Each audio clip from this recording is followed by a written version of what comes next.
Oi,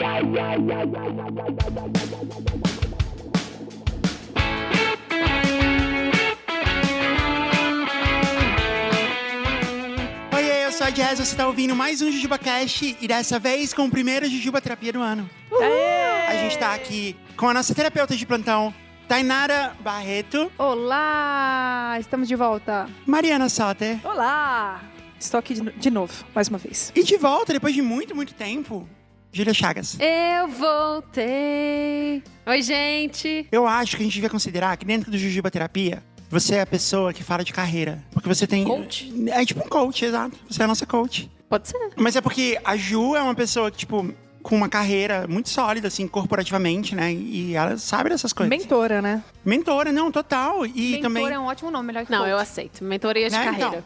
E a gente tá aqui pra fazer mais um Jujuba Terapia, né? Fazer essa terapia gratuita e que não vale como terapia. Não. Isso. Rapidão, deixa eu só ler aqui isso aqui que o jurídico mandou. Esse programa não vale como terapia, não é válido como terapia. Nós não estamos considerando esse programa uma terapia licenciada e nós não tem nada a ver. O nome Jujuba Terapia é só uma coincidência. O jurídico mandou assim? Tem nada a ver? Falou, tem nada a ver. Aham. O jurídico escreveu, isso é uma grande besteira. É, Não levem a sério é uma isso, bobagem. piada. Na verdade, chama Jujuba Terapia, mas não tem nada a ver com terapia. Tem a ver com Jujuba. Juridicamente é isso que significa. Perfeito. Ok. E aí eu queria aproveitar que a gente tá aqui pra gente falar no primeiro grande lançamento da Parasol, que vai acontecer no próximo mês. Rufem os tambores. Próximo mês. No próximo mês. Tainara Barreto, Mariana Soter e a Carol Fiorenzano vão estrelar a nossa mais nova produção, Para Raio de Problemas. Yes! É isso aí. É de chuva? É sobre chuva? É sobre chuva de... Problemas. Chuva de problemas que Eu ia falar caem na nossa bom. cabeça todos Exato. os dias. Né? E mais do que isso, é como resolvê-los, né? Eu posso dizer que a Mari é o para-raio, porque os e-mails chegam nela. Né? Exato. E aí Exato. vocês, tipo, né, tentam neutralizar a Isso. carga negativa. Ou positiva, se for o caso, que esse raio traz. Exato. Eu que vou fazer essa ponte Aham. e levar pra elas. Então entendeu? você é o para-raios. Eu sou para-raio. Então mandem raios, mandem Raios. problemas. A gente tem um e-mail até que é raios@parasol.company. Vocês podem mandar dúvidas e histórias. A ideia é que a gente leia histórias com questionamentos. Então, se você está precisando de ajuda, se você gostaria de tirar algum tipo de dúvida, então a gente está aqui para não resolver nada, mas para tentar te ajudar. Vamos disponibilizar 2 terapeutas para Exato. comentar a sua história de forma leve, divertida e tentar resolver o seu problema para você. E tentar te dar dicas de como melhorar suas questões. Tipo, pode dizer que é um spin-off do Jujuba Terapia? É um spin-off Acho de que a gente Jujuba-terapia, pode, sério. Acho que Aham. sim. Acho que sim. Sabe qual foi o último spin-off que eu fiz de um programa? O que aconteceu com ele? Sabe qual é o nome dele? Nerdologia. Olha. A Thay e a Carol são terapeutas licenciadas, muito reconhecidas na comunidade terapêutica brasileira. Elas sabem de tudo, mas tem uma outra coisa também. Então, você vai mandar a sua história, elas vão comentar, elas vão fazer tudo que elas não podem fazer no consultório, que tipo, dar conselhos, por Exato. exemplo, né? Bom, é exatamente isso. E Na eu vou verdade, fazer que legal. piada, tá? Que é Aham. para isso que eu Vocês vou não falar. vão só ouvir, ler a história e vai falar assim, mas o que você acha disso? Não, Ju.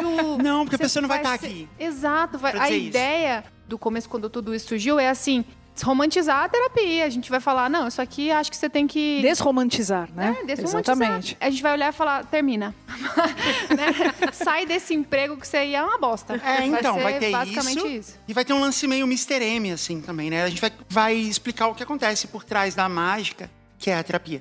Elas vão contar um pouquinho de técnica, né? Do que se passa na cabeça do terapeuta que tá ouvindo aí todas essas desventuras. E explicando qual é a técnica, o que você pensa, por que você fala o que você fala. Que eu acho que vai ajudar também as pessoas a entenderem os seus terapeutas ou não. Vocês vão contar bastidores, tipo assim, porque eu sempre me pergunto, quando eu falo algo pra minha psicóloga, eu pergunto assim, será que ela tem outro paciente que também passou por isso? Eu queria muito saber essa história. A resposta é provavelmente assim. Eu não sei se a gente vai contar bastidores, porque a terapia é bem confidencial. Mas eu acho que dá pra ir na linha de contar o que eu tô sentindo quando eu pego a história, por exemplo, né? Legal. E como vai rolar ali um pouco de conselho, então, olha, acho que você deve ir pra esse lado, pro outro, a gente vai dar pra conhecer bastante e entender o que se passa na cabeça do terapeuta, né? Isso que a Jess falou vai ser bastante interessante da gente tentar trazer um pouco pra pessoa que mandou a história e sempre pensando de uma maneira bem divertida para as pessoas poderem se conectar e entender como é que a gente pode chegar numa resolução de uma análise de um comportamento. vamos analisar esse comportamento aqui, entender por que você fez isso, por que você chegou naquele lugar, e como que a gente pode mudar pra gente ter um outro comportamento que a gente quer alcançar também. Você fala da Fernanda Takai na terapia, às vezes? Não, mas eu posso falar. Inclusive faz bastante sentido. Eu vou começar a partir de hoje, eu vou falar com todas as sessões. A pessoa vai estar chorando, eu vou dizer, mas e a Fernanda Takai, você conhece? Eu tive com a Fernanda Takai esse fim de semana, a gente foi almoçar e tal, e aí eu vou ter que explicar pra minha terapeuta. Minha terapeuta, ela é americana, né? Ela não vive num contexto socioeconômico, político-cultural brasileiro.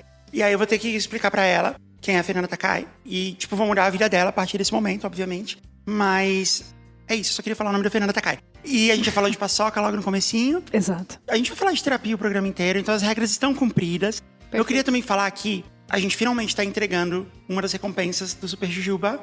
As pessoas que escolheram recompensas que têm acesso ao grupo secreto estão recebendo em seus e-mails. Fiquem atentos aos seus e-mails de cadastro. Vocês estão recebendo as senhas e as instruções de acesso para o seu período de acesso ao grupo secreto, que tá incrível.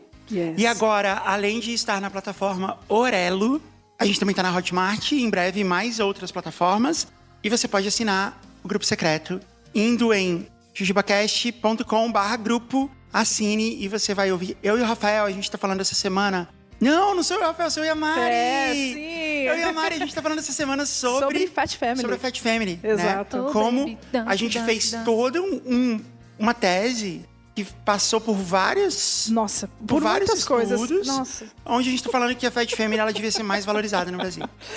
É. Com certeza. E a gente provou. E tem, inclusive, escondido entre todo esse caminho que a gente fez para chegar nessa resposta, tem uma imitação do Juca Chaves pela Mari. É incrível. Tem Eu a acho que imitação do Juca Chaves. Você Eu podia fazer quero agora, muito mas eu não ver. vou fazer. Você tem que assinar Não. o grupo secreto pra ouvir. Exato. Tem uma homenagem ao Moacir Franco. Sim, exatamente. Tem uma coisa muito boa também, que é a Mari ensinando a fazer a dança da Fat Family. Verdade, a gente né? gravou isso. A gente gravou em vídeo. A dança do Que é o pescocinho. pescocinho? Aham. Eu nunca É- vi você fazendo isso. Não, então, não é isso isso. é um dos meus tutorial. talentos. É um tutorial. Mari, você tem que pôr isso no TikTok. Eu vou pôr. Porque o TikTok é sobre tutorial de dança, né? E você sabe fazer Verdade. isso tão bem. Que maravilhosa. Verdade, Tá aí também. uma habilidade que eu não conhecia Nossa, maravilhosa. dela. Pois é, qualquer hora eu mostro pra vocês. Eu quero muito ver. E tem também o grupo do Telegram, né? Tem um grupo Que do eu Telegram. entrei essa semana. Você entrou? Você tá lá? Ai, que legal. Eu tô lá. A gente tem um grupo aberto do Telegram. Tem o chat dos assinantes e tem o Open Bar de Jujubas, que tá pra todo mundo. Onde eu estou também. E tem o Discord? Tem o Discord, tem em todo lugar. Tem uns Uau. lugares que nem eu sei que tem, mas alguém tá fazendo lá oficialmente. No WhatsApp. Você sabia que a gente tem 42 mil seguidores no WhatsApp? É muita A coisa. comunidade Aham. no WhatsApp? Nossa. Canal eu de quero transmissão do muito. WhatsApp. Aí de vez em quando eu lembro de postar alguma coisa lá. Legal. O que mais a gente precisa falar? Estamos abertos para negócios, comercial@parasol.company. Você pode anunciar no JujubaCast, no Vortex e agora também no Para-Raios de Problemas. A gente não vai para as histórias. A gente vai para as demandas terapêuticas.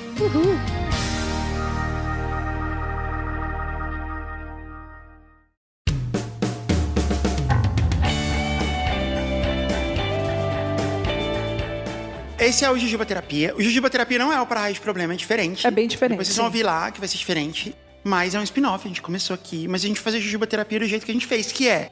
A gente que não tem registro no CRP, a gente pode falar, a Júlia e a Mari, a gente pode falar o que a gente quiser. Sim, groselha, sim. E a Thay fica ali tentando ser séria. É isso. E falhando Basicamente. miseravelmente. A gente vai ficar... Não, você não falha. Você, Não, você a gente- fica séria. A gente tá aqui pra ficar te quebrando. A única jogando coisa que ideia. acontece é que as Tá bom. pessoas acham que você é uma pessoa séria depois. Elas acham, né? Posso começar? Pode. É anônima. A gente chama de paciente, Thay. Na análise do comportamento, a gente chama de cliente. Cliente, Mas pode ser paciente ou pode ser minha flor. minha flor. Tá bom. A nossa primeira flor é... A terapeuta séria aqui. Eu amei minha flor. Nunca me identifiquei muito comigo mesmo e recentemente caí em um abismo de questionamentos sobre gêneros. Mas o que sempre vem na minha cabeça é: o que seria gênero?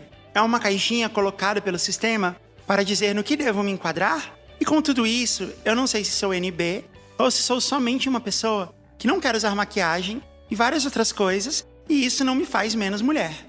O que você diria, Jess? Acho que vale você falar o que é NB.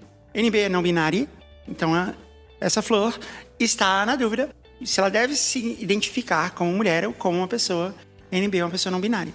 O que é complexo é que dentro da sociedade, muitas vezes a gente pra se sentir mulher, a gente é estimulada a usar esses acessórios e essa maquiagem e todo...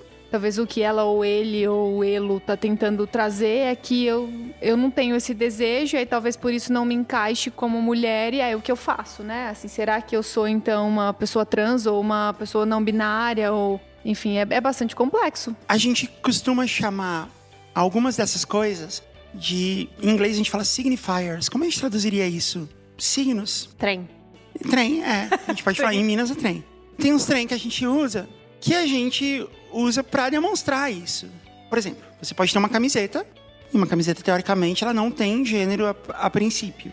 Mas se você tem uma camiseta que tem um desenho de uma flor, ela já tem uma percepção de gênero por uma boa parte das pessoas. A questão é, a percepção de gênero que é colocada nisso, ela é, de fato, ela vem da cultura dessa sociedade. Ela vem da maneira como as coisas são vistas nessa sociedade. Um exemplo muito interessante de analisar isso e fácil de perceber. Na Índia, por exemplo, é muito comum os homens usarem roupas rosa ou azul ou laranja, cores que pra gente são cores muito chamativas e muito brilhantes. E na Índia elas são consideradas cores sóbrias. Por quê? Dentro da cultura indiana, essas cores representam sobriedade, representam seriedade. Então elas são percebidas assim. Outra questão é que rosa e azul, essa ideia de que rosa é de menina, azul é de menino e tal, é uma coisa que sei lá, deve ter quase um século de percepção. Até os anos 20, a roupa de criança era roupa branca. Porque era uma roupa fácil de você manter limpa, e era uma roupa que servia para qualquer criança. E as famílias tinham muitas crianças, então as roupas tinham que servir para todas elas, para você não perder as roupas. Então, assim, criança usava roupa branca, quem usava roupa colorida era adulto. Então não existia a ideia de menino usa azul, menino usa rosa, porque menino usa branco, menina também. Inclusive, é muito comum você ver um monte de fotos de meninos dessa época, aí até os anos 30, se duvidar até os anos 40, até antes da guerra, da Segunda Guerra, usando um vestido branco. Sim. Com babado. Com babado e tudo, porque aquilo era roupa de bebê. E aquilo também não tinha uma percepção feminina, era uma roupa de bebê. Outro exemplo, body, aquela camiseta que abotou embaixo, né? Uhum. Aquilo no vestuário adulto é uma roupa feminina, mas todas as crianças, todos os bebês usam. Tem de todas as cores e tal. E no fim, a gente que estabelece isso. É daí que vem a ideia de que a gente fala, gênero é uma construção social, né? A gente estabelece todas essas coisas que nos dão essa leitura de gênero. Então, a questão da maquiagem é isso. A minha abordagem da psicologia é a análise do comportamento aplicada. E quando você vai olhar o indivíduo pela análise do comportamento, a gente costuma dizer que você tem que olhar ele em 3 vieses, né? Que é ontogênese, filogênese e cultura. A filogênese é geneticamente o que foi herdado, ontogênese é o que foi aprendido por você ao longo do tempo, e cultura, que é o lugar onde você está inserido. Então, basicamente é isso, né? Se você nasceu na Índia, faz muito sentido que você use todas as cores, e se você nasceu aqui, provavelmente a sua família vai colocar um rosa ou um azul, ou vai para algum lado nesse sentido. Então, isso é muito difícil, né? Talvez essa pessoa vai ter que tentar sair um pouco desse lugar de eu só não me encaixo aqui, nessa pessoa que não usa uma maquiagem, ou eu não me vejo nesse lugar. Eu acho que talvez, eu não sei o quanto eu consigo dar um conselho ou trazer alguma coisa nesse sentido. Talvez você possa falar disso melhor do que eu, não sei. Eu acho que também é partir do princípio de o que faz bem, né? Uhum. E o que não faz. Então, se não gosta de maquiagem, não usa. Não usa. Se tem vontade de usar um brinco, uma roupa XPTO, usa. Acho que isso já também traz um conforto, né? E desse certeza. íntimo, assim, do que se tem vontade, é melhor. O que eu entendi é que essa pessoa, ela não gosta de usar maquiagem, mas gostaria de se sentir identificada. E perguntou, né, se por conta disso ela não vai ser identificada como mulher. E eu acho que isso é uma faceta muito estreita, né? Muito pequena do que é ser mulher. Enfim, faz parte? Faz, mas é fundamental? Não acho. Eu, particularmente, uso muito pouco. E você também. Eu também. Né? Eu Assim, uso assim, muito A Alicia pouco. Keys também não usa. Exato. Não, se tava a Alicia falando Keys dela. não usa, a gente não precisa usar nunca mais. Enfim, muita coisa para refletir, mas você quer estar nessa caixinha? Inclusive, acho que é interessante ela saber, né? Ela falou, se existem essas caixinhas, eu preciso me encaixar nelas. Para mim, a minha resposta é não. Olha, se você não quiser. Você não precisa se encaixar. Inclusive, um dos motivos da comunidade LGBTQIAPN+, ter tantas letrinhas, é justamente esse. Porque aos poucos a gente vai abrindo mais para caber todas as coisas. Porque é difícil realmente você se encaixar com perfeição em todos os gêneros e todas as possibilidades, todas as caixinhas que essas letrinhas representam. Então por isso que vão tendo cada vez mais caixinhas. A questão é, isso parte de você. A sua identificação de gênero, ela parte de você. Quem tem que saber é você.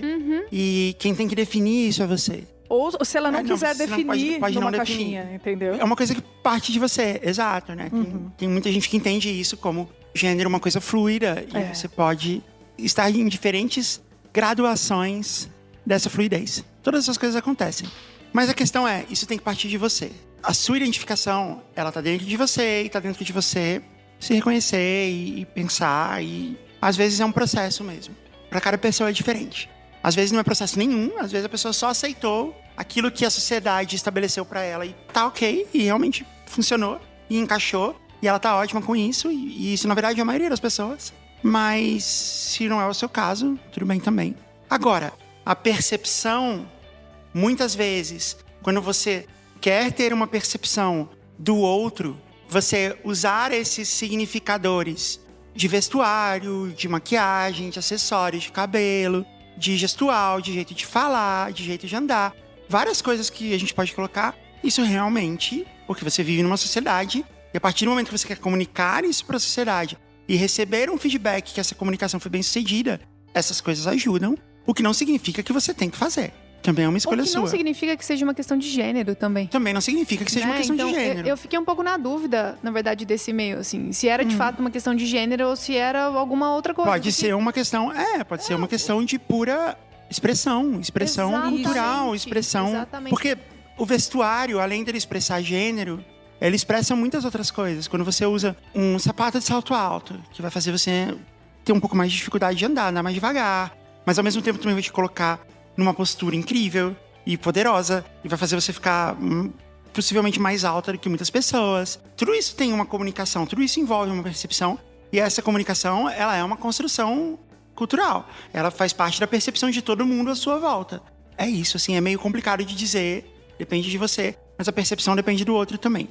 A outra coisa é que você tem que ficar ok com a ideia de que você não controla a percepção das pessoas. Perfeitamente. Eu tenho um amigo, ele é um homem trans e ele parece um homem cis. Ele não tem nada nele que faça você perceber, a princípio, a transgeneridade dele. Porém, ele já me falou que algumas vezes ele foi chamado de senhora, sei lá, em alguma coisa. E quando ele me contou isso, eu fiquei, muito surpreso. Eu falei, como? E ele falou isso. Ele falou, a percepção não me pertence. A percepção pertence ao outro. E não tem nada que eu possa fazer para controlar isso. E aí ele me deu um exemplo que eu achei genial, assim. Ele falou assim, de onde eu venho, que era o interior do Nordeste, todos os homens de Goiás para baixo, todo mundo é gay. E todo mundo é afeminado. Todos eles. Pode pegar qualquer um, todos eles. Agora, as mulheres de onde eu venho, todas elas passam por pessoas masculinizadas, masculinas.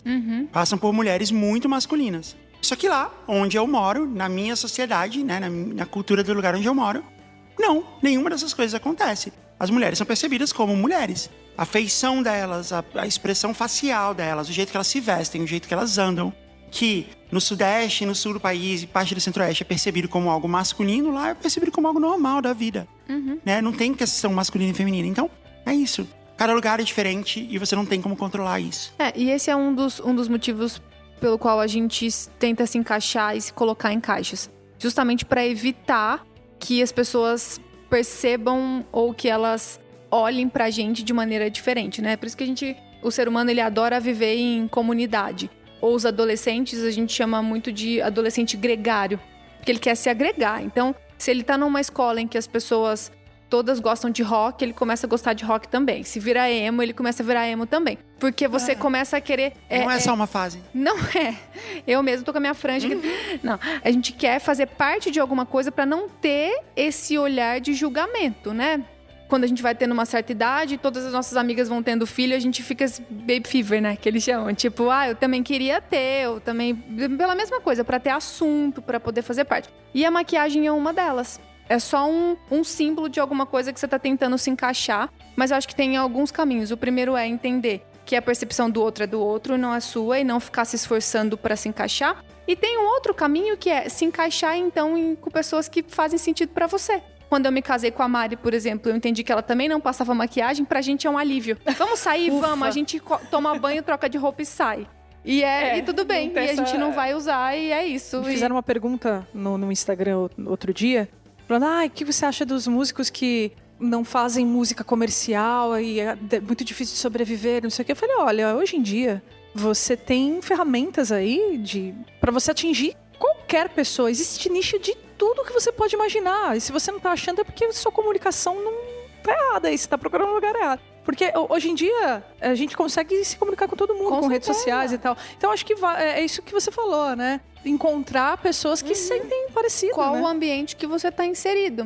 Como é que você pode ser reforçada ou reforçado ou reforçade no ambiente em que você tá. Exato. E se conhecer também, né? Acho que isso é o que leva você a conseguir também saber com quem encaixa e o que não. E às vezes, você vai ter que bater a cabeça e falar, tentar encaixar um lugar que não vai encaixar. Às vezes a gente sabe quem a gente é quando a gente descobre quem a gente não é. Olha! Né? Boa. Então, tipo, A pérola quando do eu dia. sei quando eu sei o que eu não gosto, é mais fácil eu descobrir o que eu gosto. Comigo foi assim a vida inteira. O que eu ia dizer é que esses significadores, eles mudam com o tempo. Então, antigamente, cabelo comprido era coisa de mulher. Antigamente, assim, tipo, sei lá, 20, 30 anos atrás. Sim. Era uma coisa muito feminina. Hoje já não tem muito isso. Na época da Renascença, salto alto era uma coisa masculina, que é uma coisa até meio... E maquiagem também era uma coisa masculina. Então é uma coisa até estranha da gente pensar hoje. Mas era, e depois passou a ser feminina. E hoje eu acho até que a gente já tá num caminho de que maquiagem masculina vai ser uma coisa cada vez mais normal, mais comum.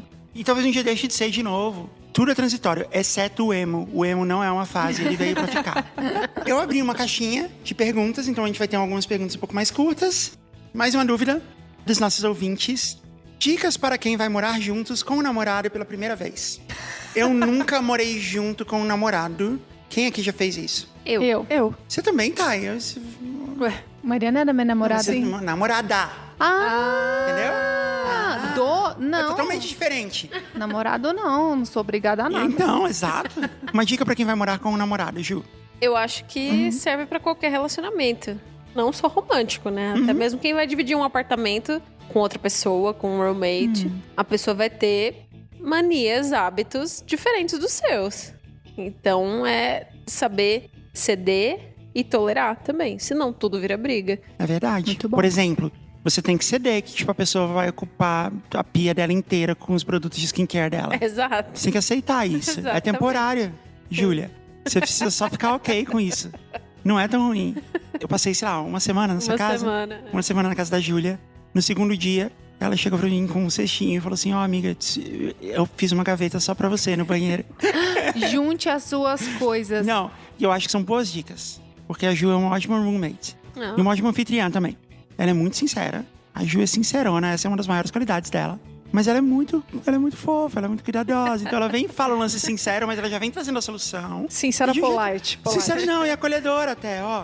Tá aqui. Não é assim, tipo, tira suas coisas do banheiro. Ou assim, você precisa de tudo isso. Ou sério, Eu acho que sua pele não tem salvação. Ela não pensa isso. Ela chega e fala... Olha, tá aqui uma gaveta inteirinha só pra você colocar todas as suas coisas. Ela resolveu o seu problema, acolheu. Mas de um jeito que... Mas não era uma crítica. Não, eu eu tava sei te que não, eu tô deixando à brincando. vontade. Mas de um jeito que foi bom pra toda a comunidade. sim, né? eu acho que uma Comunidade dica... eu, ela e o Júlio, que a gente dividiu o mesmo banheiro. Que é uma comunidade. Se eu pudesse dar uma dica, eu falaria exatamente essa que você falou, mas um pouco mais diretamente, que é não seja passivo-agressivo. Exato. Porque tenha Seja- bastante diálogo, né? Seja Converse ativo, sobre... agressivo. Se é pra agredir, agride. Exato, vai lá com a mão na cara. Tenha combinados muito bem estabelecidos, principalmente de coisas muito bobas. Sim. Então, de quem vai fazer o quê, como um gosta e o outro também. E converse bastante. Eu costumo dizer que é importante que você fale na hora o que aconteceu. Quando eu dividi apartamento com o meu melhor amigo, que era meu roommate, nem era a pessoa casada comigo, a gente uma vez conversou porque eu fui falar pra ele que ele tinha feito alguma coisa que eu não gostei.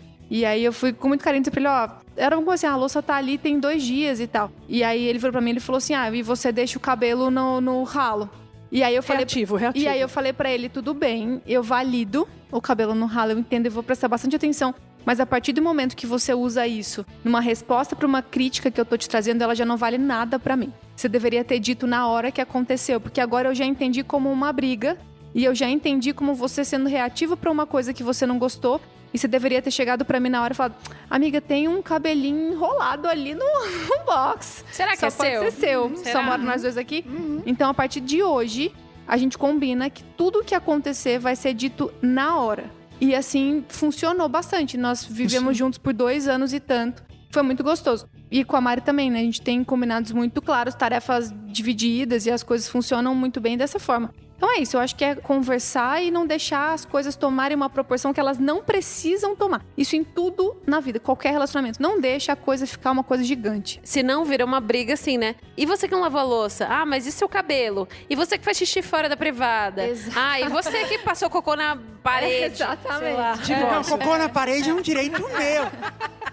Isso é arte! É arte. Mas um cocôzinho não pode? Que isso? Você limpa Seu a sua ovo bunda estragado onde? na geladeira, Não é no 2 semanas. azulejo? Esse pote de whey gigante em cima da geladeira, que nojo!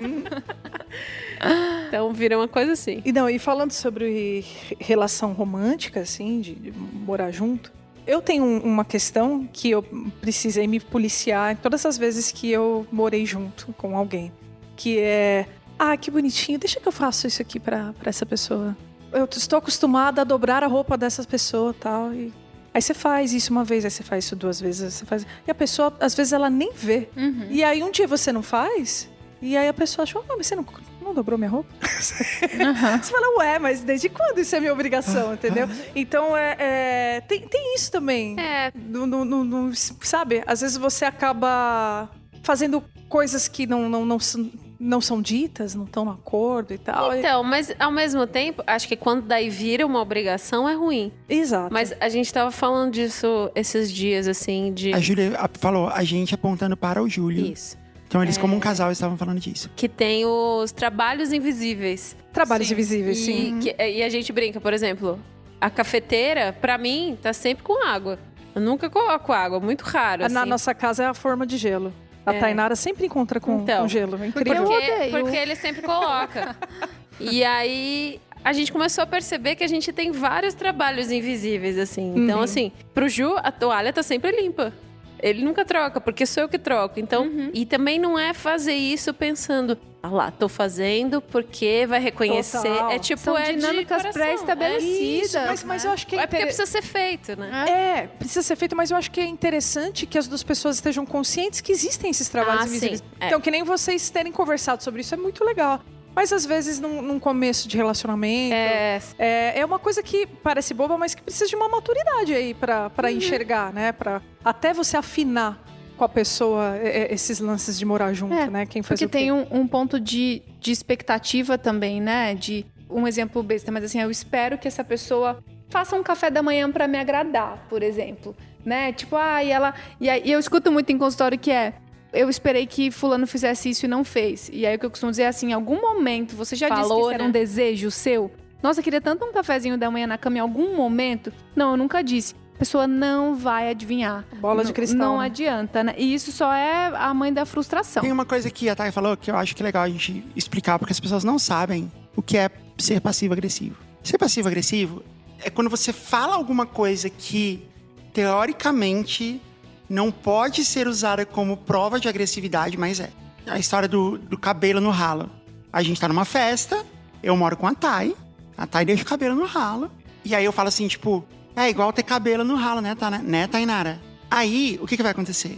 A Thay vai ficar magoada comigo, ela vai falar assim, pô, por que você vai falar comigo? Eu vou dizer, eu não falei nada, não disse nenhuma coisa, mas você falou do meu cabelo no ralo. Aí eu vou dizer assim, não, mas eu só fiz uma pergunta, Uma né? brincadeira. São uma brincadeira. Isso é ser microagressões. passivo-agressivo. Você tá sendo agressivo, mas você acha que na sua cabeça, se tivesse um juiz analisando provas e uma transcrição desse diálogo, ele não poderia ser usado como prova, que teoricamente, tecnicamente, foi apenas uma pergunta. Mas todo mundo sabe que é uma agressão. E tem umas coisas até mais sutis, né? Por exemplo, a Júlia vai pegar um café e o Júlio fala, é bom já ter água na cafeteira, né?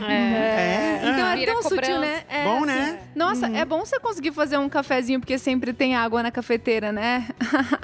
Isso andando, só. Tipo, você fala... Rimos muito, nos separamos. Exatamente. Você quer que eu coloque? Tá bom, eu posso colocar, né? Eu vou pegar uma água gelada e a Mari fala, é gostoso ter um gelinho, né? Você queria que eu enchesse a forminha de gelo? Não falei isso. Jamais. Né? Não foi isso que eu disse. Eu só falei que é gostoso. E isso é ser passivo-agressivo. É você, tipo, teoricamente, tecnicamente, você não tá fazendo uma agressão, mas você tá... Isso não leva a nada, porque se você ficar negando que você fez isso, a pessoa não tem uma chance de corrigir, pedir desculpa, resolver. Ou você pode estar sendo tão sutil, essa agressividade pode estar sendo tão passiva que ela nem é percebida, e aí você vai ficar mais frustrado. Então, só sai falando. Resumo da ópera aqui. Comunicação, né? Comunicação. Então, se tem uma coisa te incomoda... resumo. Não seja cuzão. Também. Por favor. Não, se tem alguma coisa te incomodando, você fala e acabou, né? Exatamente. Moro longe da minha família, e a família da minha namorada não é nada acolhedora comigo por ser trans. Para quem que não é... A gente tem um ouvinte. Você quer dar um nome pra ele? Você pode. Quero. Relâmpago McQueen. McQueen ou Marquinhos? Marquinhos. Relâmpago Marquinhos, nosso amigo. Ele é um homem trans. Ele mora longe da família dele. E a família da namorada dele Ah, entendi. não é acolhedora com ele. Tá. Eu acho que a gente volta no e-mail, que é você não consegue controlar o comportamento do outro. Não dá pra você esperar que essa pessoa seja sua família. E assim, não dá nem pra dizer que de repente é por você ser uma pessoa trans ou não.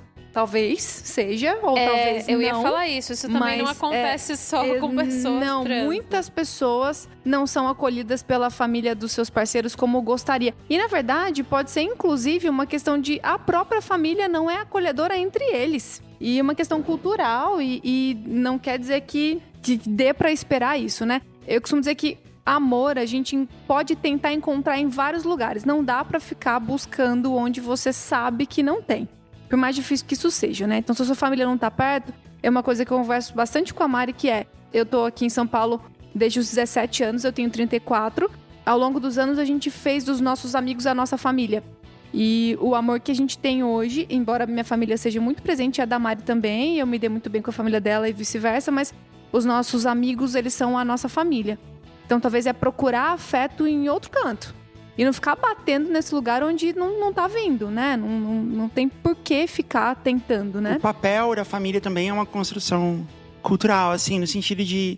O papel da mãe é esse, o papel do pai é esse, o papel dos irmãos é esse. Irmãos têm que se comportar de determinada maneira entre si. Primeiro que cada um tem uma percepção razoavelmente diferente disso, cada família, cada sociedade, cada grupo social, cada cidade, cada região do país ou cada região do mundo. Cada um tem uma percepção diferente. E muitas vezes isso só não é combinado, né? Entre as partes, assim. Talvez você devesse parar de esperar isso da família da sua namorada. Eu não sei se é esse o seu caso, nosso ouvinte, Relâmpago Marquinhos. Mas pode ser um caso de... Poxa, eu sempre achei que a minha sogra fosse me tratar assim. O meu sogro fosse me tratar de também. tal jeito. E pra eles, não. Eles nunca nem tiveram essa ideia. E você vai só ficar se frustrando porque você tá idealizando uma coisa no outro. Ainda mais sem combinar. Isso é muito normal. Isso é uma coisa muito, muito normal entre famílias. Eu gosto de brincar que a Mai, que tá aqui assistindo a gente, que ela é minha baby sister, é minha irmãzinha. E eu trato ela como eu gostaria de tratar uma irmãzinha. E é isso. Não importa. Família tem papéis, né? Então, exato. a mãe, ela já tem um arquétipo, um estereótipo, na verdade, de mãe, que você espera que ela seja isso. Pai, que você espera que seja isso, né? Mas eu acho que o resumo é bem isso que a Thay falou e que você disse, né? Não jogar a sua expectativa nas mãos de outra pessoa, né? Eu tenho uma complexa aqui, ó. Jess, como lidar com uma mãe narcisista? Preciso sair de casa logo, mas infelizmente ainda não tenho condições financeiras para isso no momento, sabe? E está cada vez mais complicado lidar com ela, com as críticas, agressões psicológicas e etc. Essa é a nossa flor. Pode dar um nome pra ela também. Girassol. Essa é a girassol. Tá, explica pra gente sobre narcisismo. Eu vou explicar no geral o que ela pode estar chamando de uma mãe narcisista, né? É aquela que olha só pra ela, tudo gira em torno dela, ela que está correta, a vida é sobre ela. Eu não lembro muito bem, mas tem o mito, né, que ele... Eu entendo que ele olhava no lago e ele se apaixonava por ele mesmo e ele caía, né, no lago e tal. E é bem nesse sentido mesmo, assim, a pessoa que se olha e fala, eu sou maravilhosa, eu sou perfeita, aqui tudo é sobre mim. Tudo é sobre si. Exatamente. O que eu diria nesse caso, basicamente, é bem parecido com as outras respostas mesmo. Isso é dela, né? Uma coisa que eu sempre converso com a Mari é a gente precisa muito entender qual é o papel que as pessoas têm na nossa vida. O quanto elas precisam representar do que a gente é, o quanto a gente precisa acreditar no que aquela pessoa está trazendo pra gente e o quanto o que ela fala tem que ser importante. Você já identificou que você tem uma mãe narcisista? Esse é o ponto número 1. Você poderia só trazer assim uma queixa que é: minha mãe me trata mal, ou tudo é sobre ela e eu não sei o que fazer.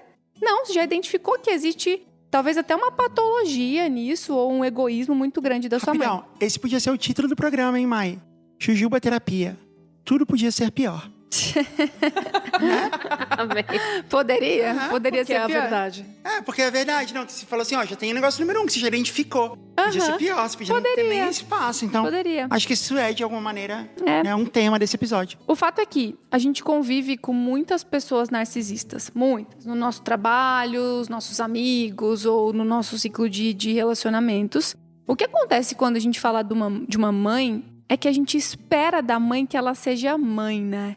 E isso dói muito. Então a gente espera que ela seja acolhedora e que ela seja fofinha e que a gente consiga trazer os problemas e ela dê conta. E quando isso não acontece, isso é mais triste do que se fosse o nosso chefe narcisista ou o nosso amigo narcisista, porque a gente fala, nossa, o que está acontecendo aqui que eu não tenho o apoio, que eu não tenho o acolhimento dessa pessoa? E isso dói muito mais do que deveria, no caso. Então, quando a gente parte do entendimento, já entendeu que a sua mãe é uma mãe narcisista, e é entender que talvez ela não vá ocupar na sua vida o papel de mãe que você gostaria que ela ocupasse. Entende? Esse papel materno talvez não venha dela. Talvez venha de outro lugar. Ou talvez não venha de lugar nenhum e você consiga sobreviver sem isso, né? Entender que o que ela acha, o que ela pensa de você, provavelmente diz muito mais sobre ela e das questões dela do que de fato o que você é. Muito do que a Júlia trouxe, né? Que é, entenda quem você é e quando você entende, você não acredita no que os outros estão dizendo. As pessoas podem dizer o que elas quiserem pra você, que você continua acreditando no que você de fato entendeu, né? Então, buscar a ajuda de fora, né? Buscar as pessoas que ao seu redor consigam te mostrar verdadeiramente quem você é. Outra coisa muito típica que a gente associa a esse comportamento narcisista é a ideia de que é uma mãe que fala: se você fizer isso, você vai me envergonhar. Isso que você está fazendo vai afetar a minha vida. E assim, eu já vi a quantidade de pais, toda vez que alguém me pergunta assim, eu vou ter um bebê agora, né? Eu tô grávida, nós estamos grávidos. Me dá uma dica e tal. Eu sempre falo assim, a primeira coisa que você tem que saber é: o seu filho não é uma continuação sua, ele é outra pessoa. Essa é a melhor dica. Perfeito. Você entender que ele, é uma outra pessoa. Não interessa que, você que criou, você vai pagar a conta, zero seu, você que quis. Ele é uma outra pessoa, ele ou ela, e esse bebê, ele pode fazer o que ele quiser. E ele não tem nenhuma dívida em relação a você, e ele não tem que cumprir nenhum dos seus sonhos, ou resolver nenhum dos seus traumas, nenhuma dessas coisas. E eu acho que o importante aí é entender que vice-versa, tá? Eu ia trazer lógico. isso. O oposto também é verdadeiro. Sim, O oposto lógico. é verdadeiro. Então, a sua mãe, ela realmente não tem a obrigação de ser a mulher que vai te acolher e dar carinho. A gente sente uma dor, como Não, você mas disse, né? Claro. Mas assim, não tem, na real. eu acho que essa não é uma situação isonômica. É diferente, Uma né? mãe ou um pai tem algumas obrigações pra um bebê. Um bebê Sim, nunca tem é. obrigações com os Tudo pais. bem, mas depois que a pessoa tem maioridade... Sim, sei lá. verdade. Eu acho que esse é um ponto, assim. Você também tem que se libertar disso, porque muitas vezes eu vejo pessoas se sentindo nessa obrigação ou sentindo o desejo de, eu queria realizar esse sonho da minha mãe e coisa assim, putz, esse é um motivo muito ruim pra você fazer uma coisa, sabe? Realizar o sonho de outra pessoa, seja ela quem for. Mas acho que nesse caso é mais talvez a agonia ali de ela talvez não ter um bom relacionamento com a mãe. E também como lidar com isso que ela falou que não consegue sair de casa ainda. E acho que é um pouco essa expectativa de talvez que ela vá mudar. Ou que, puxa, eu queria muito que ela fosse diferente. Acho que às vezes é aceitar até essa condição difícil. E saber que é um relacionamento difícil. E até... talvez se fortalecer para que isso não afete tanto. É difícil, é muito difícil. Muito, é muito complexo. E a gente fica brincando aqui, né, e tal, isso não é uma terapia, e não é mesmo. Eu acho que um bom caminho é procurar uma ajuda terapêutica. Eu sei que não é acessível para todo mundo, que é difícil e tudo mais, mas existem lugares em que tem atendimentos gratuitos, por exemplo, nas universidades. No Mackenzie tem, na PUC tem, no Instituto Par, que era o antigo Paradigma, Aqui em tem. São Paulo, né? Aqui em São Paulo. Então, tem muitos lugares em que você pode procurar ajuda para conseguir sair disso. Porque isso também é um relacionamento abusivo, provavelmente, né? Então, sair disso é muito complexo, mas existem maneiras de se enxergar e conseguir ver uma saída, né? Mas, a grosso modo, dizendo agora, pensando que a gente não tem nada, é minimamente ouvir o que a sua mãe está dizendo. E eu tinha uma professora que falava pra gente, né? Quando você se formar, você tem que tatuar no seu braço. Não é comigo. E aí, quando você começar a atender a pessoa, muitas vezes ela vai querer te chocar ou ela vai querer te maltratar de alguma maneira, e você vai olhar o seu braço e vai estar escrito: isso não é comigo. E não é mesmo. Você vai desligar a sua ligação, o seu paciente vai ir embora e isso não é com você. Então é isso, quase tatue no seu braço, isso não é comigo. E quando ela te agredir de alguma forma, entenda que não é com você, porque não é mesmo. Isso vai dizer muito sobre ela, principalmente se ela tiver esse comportamento narcisista, mesmo que é o que você está trazendo. Então você é muito mais do que isso e você vai conseguir entender isso ao longo do tempo, entendendo que o problema dela é dela e o seu é seu. Tá, e você falou uma coisa muito importante, que é o terapeuta saber que não é sobre ele. Beleza. E Ju, essa é uma pergunta pra você também, porque é sobre a carreira do terapeuta. Ok. E eu sei, porque você já me falou, que um terapeuta, psicólogo, ele tem um terapeuta dele. Aham. E um dos motivos disso é ele meio que descarregar isso, né? Assim, Sim. descarregar todas essas coisas e processar isso. Porque deve ser muito difícil você ser esse para-raio de problema que você realmente é. E aí você vai para o terapeuta. Certo. E tem o terapeuta dos terapeutas. Sim. Mas existe um terapeuta de terapeutas de terapeutas. Aham. Então, ele recebe, não só ajuda a processar os problemas dos terapeutas que ele atende, como também os problemas dos terapeutas que esses terapeutas atendem. Aham. E existe, então, tipo, um terapeuta master, assim, acima de todos? Sim. Tem uma hora que a gente chega em um só? Sim, E Silvio é uma Santos, única pessoa... que tem 93 anos. Faz No sentido. final, todo mundo cai nele. Todo mundo Mas, cai nele. oi, ele fala, senta aí que eu vou te atender. Então, de alguma maneira, todos nós somos tratados Pelo Silvio pelo Santos. Silvio Pelo Silvio Santos. Exatamente. E no final, todo mundo um dia vai chegar pro atendimento no SBT. Não, por isso que tem tipo, programa do Ratinho. E tudo começa Faz no caso de sentido. família, que é Aham. nosso estágio. Aham. Aí a gente faz o estágio no caso de família. Um beijo, doutora Naí, que é a psicóloga do caso de família. Eu sigo ela no Instagram, adoro. E aí começa ali e vai seguindo até que você chega nos próprios Silvio Santos mesmo. Mas eu queria perguntar isso, assim, tipo, não é então um grande esquema de pirâmide? Claro. Será que, tipo, o primeiro psicólogo não era, tipo, um revendedor da Avon, assim? Era. Né? Skinner mesmo vendia Eudora. Achei que era Jequiti. É que Eudora foi o primeiro que Não, me tem que veio ser na cabeça. adjetivo, quero Silvio Santos. É, foi Eudora. Nossa. Quando eu falei Agora Eudora, tudo- eu pensei, Não, tudo faz sentido agora. Tudo se encaixa, todas as Skinner peças se vendia encaixaram. Jequiti pros ratos que ele colocava na gaiola. Existe um jogo, um party game, que se chama Jogo do Psiquiatra. Gente. É assim, você faz uma roda de pessoas, uma pessoa da festa, ela fica de fora. Então ela sai da sala, elas vão decidir que essa pessoa tem um problema, ela tem uma questão específica. Essa questão, ela se expressa por várias características dessa pessoa. Cada pessoa da roda representa uma das características. Aí você traz o psiquiatra de volta e ele pode fazer perguntas para as pessoas e elas têm que responder de acordo com a característica que ela representa. E aí o psiquiatra tem que descobrir qual é esse transtorno de personalidade que a pessoa tem. Uau. Muito jogo de faculdade, né? Fica a ideia de você fazer isso e postar nos seus stories. Vou fazer. Não você, é o nosso ouvinte. Ah, ouvinte. Eu achei que parece um grande cara a cara. É tipo um cara... Exato! É um cara a cara da saúde mental. Exato. Cara da saúde mental. Ele tem insônia? Não. Plá, plá, plá, plá, plá, plá, plá. Abaixa todos, né? Destreza. Eu vou fazer uma pergunta de carreira, então, aqui para nossa mentora, convidada especial, para nossa colunista de carreira, Júlia Chagas. Bora. Júlia, o nosso ouvinte... LinkedIn. LinkedIn. O nosso ouvinte LinkedIn, ele pergunta o seguinte. Como decidir o que fazer na vida? Tenho 30 anos... Não, peraí, eu vou responder pra ele. Eu vou terminar a pergunta, mas eu já vou responder. Tem um lugar que você tem que ir, lá tem a resposta. alura.com.br Tava esperando essa vez. alura.com.br/promocão/JujubaCast. Entra lá e eu estou explicando pra você todas as coisas que a Alura pode mudar na sua vida, inclusive essa pergunta aí que você está fazendo, que é como decidir o que fazer na vida. Entra lá e lá eu explico todas as coisas que a Alura pode fazer pela sua vida, pela sua carreira. Então começa por lá. Se a resposta não estiver lá, tudo bem. Talvez não seja pra você, é aceitável, mas provavelmente ela tá. E se ela tiver, aí você usa o cupom JujubaCast15, que você vai ter 15% de desconto Uau. na matrícula da Alura. Vale muita grana, 15%. É mais de uma mensalidade e você vai poder estudar várias coisas, tem várias trilhas de aprendizado. Eu só ia explicar, né? Porque acho que você não falou que é uma escola online de tecnologia. Não, tá escrito. Não, E? eu não expliquei porque a resposta tá lá. Ah, tá. alura.com.br/promocão/JujubaCast. Não, porque pode ser que as pessoas achem que é um grande esquema de pirâmide. Não é, Então, não é. igual os Não. psicólogos. É isso. Não, porque a gente não tem curso de Aí, psicologia. deixa Não, claro. sacanagem. Olha Não. que tem, viu? Não, Olha que tem. deve ter algumas Psicologia coisas. positiva. Tem, deve ter várias coisas. Liderança. Liderança, vai ter coisa de gestão, vai ter coisa de gerente de projetos, tem muito a ver. Tem. E vai ter coisa bastante. também de UX design, também tá muito associado. Programação, Né? Aham. data science. Sim. Marketing. Marketing é pura psicologia. Uma coisa importante no marketing é você colocar uma coisa que a gente chama de call to action, que é uma frase que a gente põe no imperativo, pra pessoa, tipo, saber que ela tem uma ordem a cumprir. Então é tipo, acesse agora, compre, matricule-se na Alura. Bem passivo-agressivo. Matricule-se Você tá vendo agora. esse link bonito, não clicou por quê?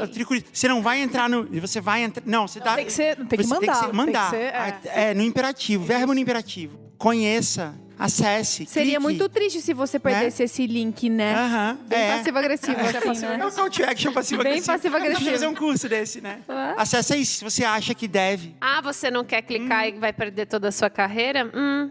Ok. Não sabe o que fazer Tem da site vida, assim, né? tá, gente? Não... Acho muito interessante não saber o que vai fazer da vida, nunca clicou aqui na Alura, né? Tá muito claro, né? alura.com.br/promocão/jujubacast. Até parece que você vai decorar e vai entrar exatamente nessa URL. Duvido. E usar Não o cupom JujubaCast15. Até parece que você vai fazer isso. Eu duvido, você não vai fazer. Eu sei. Você não tem coragem. Na minha frente, agora. Parar de ouvir o programa e fazer isso, até parece. Você não vai entender o resto da pergunta do LinkedIn. Como decidir o que fazer na vida? Tenho 30 anos, não consegui nada e nem cheguei a lugar nenhum. E mesmo assim, não sei o que fazer. Qual caminho trilhar? Falo mais no âmbito profissional. Como decidir? Acho que que o fazer? primeiro conceito é não fiz nada, não cheguei a lugar nenhum. O que é nada e o que é lugar nenhum. Né? Pode ser que realmente ele não tenha feito nada e passou todos os anos da vida depois do colégio Vendo TV. vendo TV. Alguma e- coisa ele fez. Mesmo que ele tenha visto Exato, TV, ele é um ele expert em viu alguma série. coisa. Gostava de ver, né? Exatamente. Exatamente. Por exemplo, se ele estivesse assistindo SBT, Ele ia estar... Já estaria Ele já graduado em psicologia. Que absurdo. Eu com graduação, mestrado, tendo que ouvir um absurdo que desse. absurdo. O que o Silvio Santos diria? O Silvio Santos com vendedor de- pós-doutorado. Mas Você acha que é assim, ritmo de festa? Mas o simples fato dele ter mandado a pergunta e estar se preocupando com isso demonstra que provavelmente ele não é uma pessoa que não fez nada. Então, acho que o primeiro ponto é você não começa do zero. Mesmo que tenha estudado uma outra área ou que tenha escolhido um caminho, depois viu que, puxa, não é isso que eu quero, tem sempre... Esse conhecimento fica. Casos e casos aí disso. Até Steve Jobs é um desses, né? É engraçado, a gente até ouve muito isso na Alura, assim. Ah, eu tenho 35 anos, eu tenho 50 anos. É tarde pra começar a estudar programação? Nunca é tarde, exatamente. E por que seria? De onde você tirou isso? É, exatamente. É o mais comum que a gente vê as pessoas fazendo, no sentido de acabar o colégio, fazer uma faculdade, ter uma carreira e crescer a partir daí. Talvez não seja, mas isso não é um impeditivo. A gente tem muitos casos de pessoas que conseguiram novos empregos, mudaram de carreira aos 40, aos 50, aos 60. 70, 80 também. É justamente tentar entender o que atrai, o que você gosta. Ou, como a Thay falou agora há pouco, né? O que você não gosta. Às vezes é experimentando mesmo. A gente tava brincando aqui, né? Sobre a Alura e não entre lá. Não, brincadeira. Mas acho que é conhecendo isso, é sendo curioso e de, puxa, o que eu gostaria de fazer? E principalmente, pensando em carreira, em profissão, como eu gostaria que minha vida fosse? Acho que isso também muda muita coisa. Tem gente que, por exemplo, gosta muito de conversar com pessoas e não gostaria de trabalhar num emprego que não fizesse isso. Tem gente que é literalmente o oposto, que odiaria a vida se tivesse que falar com pessoas o dia inteiro. Então, Eu, por exemplo, eu gosto muito de ganhar na loteria. Mas é uma carreira muito difícil. Eu acho que com 30 anos, se você já tá exatamente onde você quer, se você já entendeu tudo da vida, eu acho que você é um imenso privilegiado nessa certeza. altura do campeonato. Assim, porque é muito difícil, de fato, né? E a gente tem que aprender, eu fico sempre pensando, né? Com tudo na vida, a valorizar os pequenos passos, né? Quando a gente pega tudo e fala assim, eu nunca fiz nada, ou eu não sou nada, ou tudo que eu faço é uma droga, é ruim. Não. Provavelmente tem alguma coisa que você... Nem que seja um pudim. É muito bom o pudim que eu faço, né? Isso é não é enorme. incrível? Isso. nossa, nunca comi. Você não precisa de mais nada. Mas o lance são as generalizações, né? Esse o É lance, aprender a questão. valorizar pequenos passos de pequenas coisas, né? Assim, eu tava falando ontem, né? Quando você decide que você vai começar a correr, você não fala assim, eu desejo correr 20 quilômetros, eu vou sair agora e eu vou correr 20 quilômetros. O que vai acontecer quando você faz isso é que você não vai correr 20 quilômetros, que você corra 5 quilômetros. Você vai terminar exausto, todo machucado, vai odiar a corrida. E você Frustrado, vai dizer, né? frustrado, bravo, vai dizer, corrida não é pra mim. Porque, na verdade, você deveria ter começado correndo 500 metros. E no outro dia, mais 500. No outro dia, mais 500. Até que você chegue a 20. Esse processo, ele é muito chato, ele é muito difícil, mas ele é um processo, como qualquer coisa na vida. Tem, inclusive, um ditado japonês que é muito inspirador, que diz que é o seguinte: se toda vez que você comer arroz, você guardar 1 grão, depois de umas 12.400 vezes que você comer arroz, você vai ter um novo prato de arroz pra comer. Ou você vai ter um prato de arroz estragado. Ele vai estar estragado, mas ainda assim, Aí não vai dar não vai, pra comer. não vai adiantar nada, exatamente, né? E o que isso significa? É. Né? Pensa. Não, falando sério. Mas o que eu ia dizer é que as pessoas têm essa ideia de que a vida é como se fosse um filme. E aí ela pensa assim, eu provavelmente vou morrer, sei lá, aos 60 anos, 70, 80, 90, sei lá, qual é a expectativa de vida que você está estabelecendo pra você mesmo. E aí você fala, você já tem 30 anos, eu já tô 1/3 nessa vida, eu já tô na metade, eu já tô 1/4, não importa. A percepção da vida não é essa. Se você fosse um personagem de The Sims, e pra pessoa que tá jogando esse jogo de The Sims, talvez essa percepção seja verdadeira. Mas como não é isso, a percepção que você tem de passado ela é muito mais curta. Se você parar e tentar pensar em todas as coisas da sua vida, tudo que você fez, não vale... eu escrevi um livro, e todo mundo fala assim, nossa, como você lembra de todas as coisas que aconteceram da sua adolescência, tá tudo, você lembra de tudo, todos os anos, contou tudo aqui. Deu 300 páginas, deu 10 horas, eu falando todas as coisas. Então, assim, eu posso dizer que meu passado tem, sei lá, 30 anos, 20 anos, 10 anos ou 10 horas. Que foi o tempo que eu levei pra contar tudo, pra lembrar de tudo que foi importante. Você não tem que pensar assim, eu já tenho 30 anos e consegui X ou Y, ou não consegui X ou Y. Você tem que pensar o que você quer fazer dos próximos 30, 40, 50, 60. É o que tá na sua frente que é grande, não o que tá pra trás. Então não faz diferença, assim, você pode falar assim, eu vou aprender a programar aos 30 anos. Vai, na Lura você vai, mas não é esse o ponto. Eu vou aprender a programar aos 30 anos. Não, você tá, no ano 0 da sua vida daqui pra diante, assim. Então, primeiro ano da sua carreira de programador. Você vai aprender a programar. Esse é um caminho, é uma maneira de pensar. É olhar para o passado, como a Júlia disse, mas para poder filtrar as coisas que você já sabe, que você aprendeu, que você pode trazer, né, de conhecimento e tal. Não como uma medida do que é bom, do que é ruim, do que... Não para comparar isso com alguma barra que tá em algum lugar de alguém, né? Sei lá, é porque fulano aos 30 Às tá vezes, rico. e às vezes eu escuto bastante terapia assim, Thay, eu tô pensando muito em começar uma nova graduação. Mas eu já tenho 30 anos e vou terminar com 35 e aí a minha resposta é sempre assim, você vai ter 35. Não importa o que você faça. Se tudo você der tiver certo, vivo, você vai, né? ter 35. Você pode ter 35 com uma nova graduação que é seu sonho, você pode ter 35 infeliz assim como você tá na minha frente agora. Então, como que você quer ter 35? Porque você vai ter 35. Então, entenda. Existe uma questão também de assim, eu tenho 30 anos e que vergonha começar um estágio. Sabe, com 30 anos eu vou começar... Vergonha nada, vamos começar esse estágio. Porque quando você tiver 35, você já terminou esse estágio, já passou por isso. É conseguir ultrapassar essa porta, sabe? Ai, que vergonha, né? Eu não tenho nada. Não, cara, você tem. Vamos entender. A questão é, você vai continuar não tendo? Qual é a sua potencialidade? Mas eu entendo que tem uma questão, às vezes, que também, dependendo da situação financeira da pessoa, ou ela mudar de carreira, ou ela começar... Nem todo mundo pode, né, Claro, jogar super tudo privilégio. e largar. Então, e também, às vezes, fazendo em paralelo, né? Também. Isso, Ju, isso é um ótimo ponto, né? Eu preciso largar tudo pra fazer isso. Se puder, ótimo, né? Mas Eu recebo muito essa pergunta nas minhas caixinhas, assim. Estou pensando em largar tudo e fazendo isso aqui. E é só porque é um clichê linguístico, né? A gente falar isso, largar tudo e mudar para a praia. Pode mudar para a praia e não largar nada. Sim. As duas coisas não são excludentes, mutuamente excludentes. Eu fiz uma transição de carreira, né? Eu trabalhava em RH.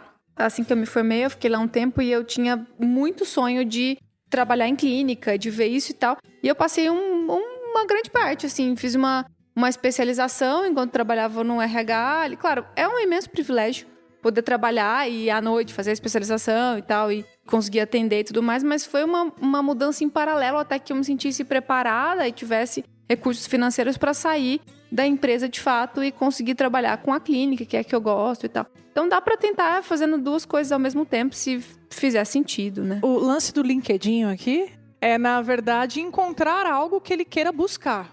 Né? A busca vai ser um segundo passo, né? Acho que ele quer... Eu acho que ele Se é dedicar é o segundo passo. A busca... Exato. A gente pode dizer que ele é o Dinho e ele tem que fazer um link. com o que ele quer. Linkedinho. Paga a gente entendeu? Uau. Olha, tem uma pergunta pra mim. A terapia não é pra mim, gente. Eu faço terapia já, é pra vocês. Mas eu vou responder a pergunta assim mesmo, porque eu achei engraçada. A sua esposa não sente ciúmes de você sair sempre com as suas amigas? Talvez ela sinta, talvez não, mas o que importa é a sua esposa. A minha esposa, tipo, é um problema meu. E dela. Né? O que a sua esposa pensa de você sair com os seus amigos ou com as suas amigas, sei lá. Como responder Né? uma Tipo- pergunta da maneira mais grosseira possível. Esse é o agressivo. Agressivo. Cara, essa pergunta sempre vem de pessoas heterossexuais. É sempre disso, porque o relacionamento heteronormativo ele tá muito associado a isso, né? A partir do momento que um casal heterossexual se juntou e eles vão fazer coisas, eles fazem coisas ou com outros casais, ou o homem desse casal faz coisas com os amigos homens dele, né? E a mulher faz coisas com as amigas mulheres. E aí a pessoa fala assim, tá, e como é que é com vocês? Tipo, elas são minhas amigas, elas não estão substituindo em nada as coisas que minha esposa faz, e vice-versa. Que me chama bastante atenção é que você abriu uma caixinha de perguntas escrito assim: pergunte alguma coisa pra terapeuta te ajudar.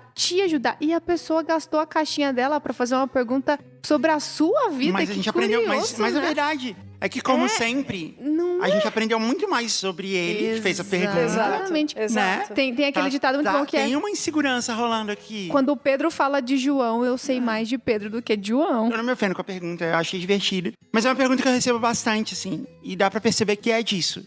Mulheres que são casadas com mulheres ou homens que são casados com homens nunca fazem essa pergunta porque, tipo, isso não é estranho, assim. É engraçado como na cabeça de muitos heterossexuais ter amizade com o sexo oposto é algo que, nossa, é quase impossível de acontecer. Então, a minha resposta seria, e eu não tô sendo grossa, tá? A sua esposa tem ciúme quando você sai com seus amigos? Porque é a mesma coisa. É um paralelo perfeito. Eu sair com as minhas amigas na visão da minha esposa é equivalente a você sair com seus amigos na visão da sua esposa. Aí ele fala assim, não, mas é porque eu não vou fazer nada com os meus amigos, né? Se a gente não sabe, não tem ninguém vendo, talvez você faça, talvez eles queiram fazer, talvez você não, talvez você queira fazer, eles não. Talvez todo mundo tenha um desejo muito reprimido de fazer. E vocês deviam conversar sobre isso com o terapeuta de vocês. Mas assim, é verdade, é a mesma coisa. Então não. Então a resposta simples é não. Mas você precisa muito conversar com a sua esposa e com os seus amigos sobre isso, assim, pra vocês. E com o terapeuta. Eu acho que você precisa Mas numa rever os boa. seus conceitos Manda de um inbox. amizade, Parece, né? Não, parece que eu tô sendo um pouco grossa, mas eu tô só brincando. É numa boa mesmo, conversa sobre isso, porque, como a gente falou, me diz muito mais sobre você do que sobre mim. A minha relação com a minha esposa é totalmente ok. Me parece bastante que talvez diga mais sobre você ter ciúmes. Porque quando né? você pergunta, né, parece que você Tipo, tem. eu teria, né? Eu tem teria. ciúme. perguntei. É quase assim, eu teria ciúme se a pessoa que eu me Tem ciúme da relaciono sua tivesse esposa saído com as sempre amigas? com as amigas. Aham. Por que você tem esses ciúmes? Que insegurança é essa que tá rolando aí, né? Você, qual nome a gente vai dar pra ele? Paçoquito. Paçoquito? Paçoquito. Tô só brincando, tá tudo bem. Você faz parte dessa comunidade e você é muito querido dentro dela. Mas é sério, você tem ciúme da sua esposa quando ela sai com as amigas dela? Se sim, conversa com ela sobre. Por quê? E se você não tem, você acha que a minha esposa devia ter ciúme de mim saindo com as minhas amigas? Por quê? Por que você acha isso? Por que, tipo, isso é uma coisa que te desperta a curiosidade? É isso, conversa isso com a sua terapeuta. Ou no próximo Jujuba Terapia, escreve pra gente, explicando isso, que a gente quer muito saber. Escreve pro Para-Raio de Problema. Ou escreve para Raio de Problemas. Eu mandei uma pergunta para a Jujuba Terapia e fui muito zoado. E ainda chamaram de paçoquito. Brincadeira, a gente falou paçoquito porque tem uma caixa de paçoca na nossa frente. E, Tá, então vou fazer mais uma pergunta. pera, acho que a gente tinha que parar nessa. Porque paçoquita, a gente volta pra paçoca e cumpre a Que foi o terceira começo. regra. É verdade. Que foi o começo. Perfeito! Júlia. Olha aí. Não é? aí, Que horas brilhante. são? Agora é quase A Júlia volta e meia-noite brilha, a né? Júlia tá tão inteligente. A Júlia Essa hora. volta pro programa e brilha. isso. Né? Ah. É por isso que esse programa começa com Ju. Exatamente. Gente, obrigada por você ter ouvido o Jujuba Terapia. Procurem os seus terapeutas de verdade. Manda DM aí pra Thay, que ela tá liberada. Manda pra Carol também. Carol, qual é o seu @? Manda lá, que ela também tá disponível pra atender você se estiver precisando de terapia. E a gente volta semana que vem. E não seja passivo-agressivo. Nunca. Tchau. Beijos. Beijo!